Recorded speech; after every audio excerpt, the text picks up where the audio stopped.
This chapter is going to be all about culture and all the remnants of that. Culture is a really hard word to define because it is so broad and so big that there really is no one single way to do that. So, as we look at here, this is just the learned behaviors, actions, beliefs, and objects. It's both visible and invisible, whether that is something like a pen, a cup, religious beliefs, how relationships work, etc., etc. And so there's a bunch of different parts of culture, and I'm going to show them to you here. So it's known as the cultural iceberg. Um, that you have surface and deep culture. So the surface culture is things that are really easy to see, like a cup or a pen or the food you're eating or holidays or music or games or language, etc. But then all the bottom stuff down there, how you communicate. Is it normal to be right next to somebody when you're talking to them, or should you be far away? Is it how is time viewed? Is time viewed that you need to be on time to things, or is the relationship more important to things? Is it important to say thank you? How about when you greet somebody? So this is something in a post-COVID world. How are handshakes going to look in the future? How about high fives? How do those things look? I don't know. How about when's the appropriate age to get married? When's the appropriate age to raise kids? I mean, that stuff is all part of culture. I mean, you think about this, that my parents, I was, my parents were 35 years old when I was born. And that was so late. And now there's plenty of 35-year-olds in today's culture having kids for the first time. And so culture is a bunch of learned behaviors. But then there's also things that they don't own. They don't own as well. So, for example, food. What about food they don't eat? Well, the most famous food taboo out there is Hindus that don't eat cow or don't eat beef. Muslims don't eat pork. But then also, what about dogs? I mean, dogs are a taboo thing to eat. I mean, they are perfectly healthy, but I don't know anybody in the United States that would eat dog. I mean, that just isn't how it's done. And so trying to get through that and trying to say, okay, how does food work? And so, I mean, this is where rice is growing. You see rice here. There's a thing in China called the noodle line because south of the noodle line, they grow rice. And north of the noodle line, you know what they eat? Noodles. It's just what the grain is. Istanbul, Turkey here, you have a bunch of vegetables that they grow outside. I mean, there's so little. Almost everybody does their vegetable growing on their own in food places. But also, what about other places? How about, why is that called fish and chips? When it's literally fried fish with French fries. Thank you, Britain. How about open fish sandwiches in Danish? How about Vegemite in Australia? How about bullfish, which are poisonous if you don't prepare them right in Japan? And if you don't prepare them right, they're poisonous. But if you do prepare them right, they're super expensive. How about KFC in Japan, where KFC is a part of China, or a part of Christmas traditions? Part of Christmas traditions in China, it's seen as a delicacy.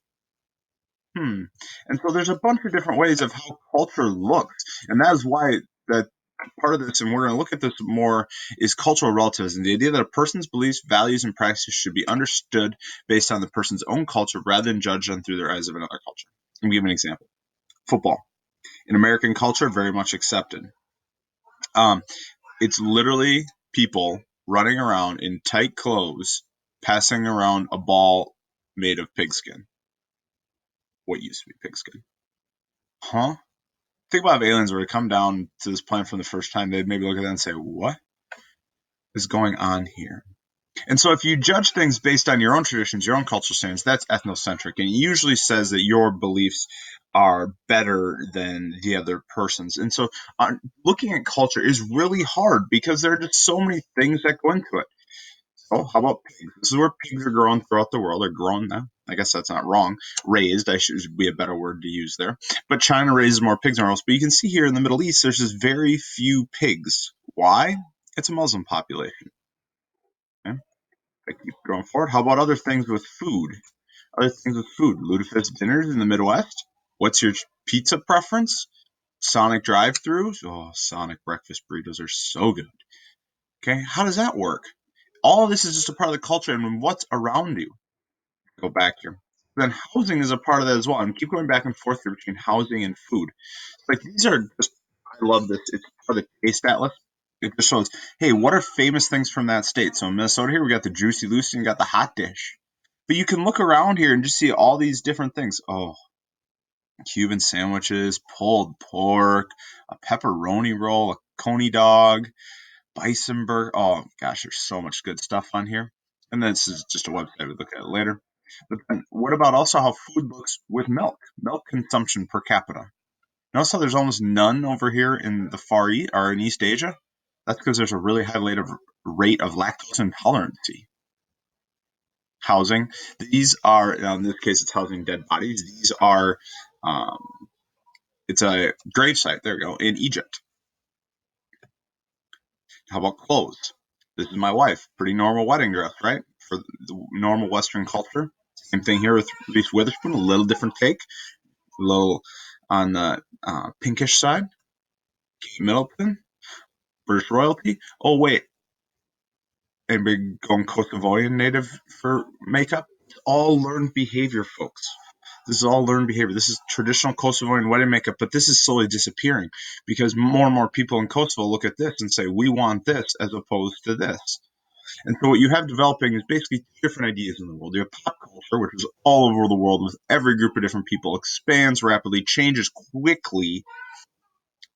And then you have indigenous culture, also called folk culture, where it's small. It doesn't change with time. It changes by location. Over here, Amish, great example for us.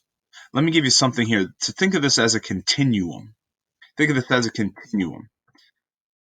Where's my hockey map? There it is. Hockey. Hockey folk culture or pop culture or indigenous culture? Well, it's tied to weather still, which is very much a folk culture idea because all the teams are basically in the Northeast, but it has spread. It has spread.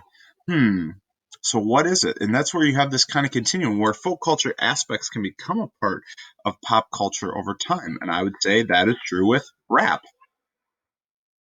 where you have a bunch of different rap, where rap starts off mainly with the African American population, and now that is rap is mainstream. Okay. Where I don't think Amish is really going to become mainstream anytime soon. How about different sports around the world? You have one of the most popular sports in the world here with cricket. Well, cricket's really only big in sites where the British were.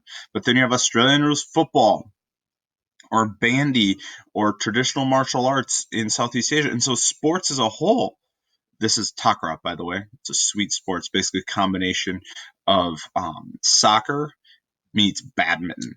And it's pretty sweet. You can only use your feet and you have to keep this ball over the net. It's really pretty awesome. Big in Southeast Asia. And so sports as a whole are also just part of learned behavior with culture. So as we go here, realize culture is really hard to study because it is so unique throughout the world. And we don't even see all of it because this stuff is rarely reported on. The surface stuff is. The deep culture stuff is not. What do you know from this lecture? First of all, you should know some examples of taboos, some examples of cultural traits, and you should know all the definitions on this slide.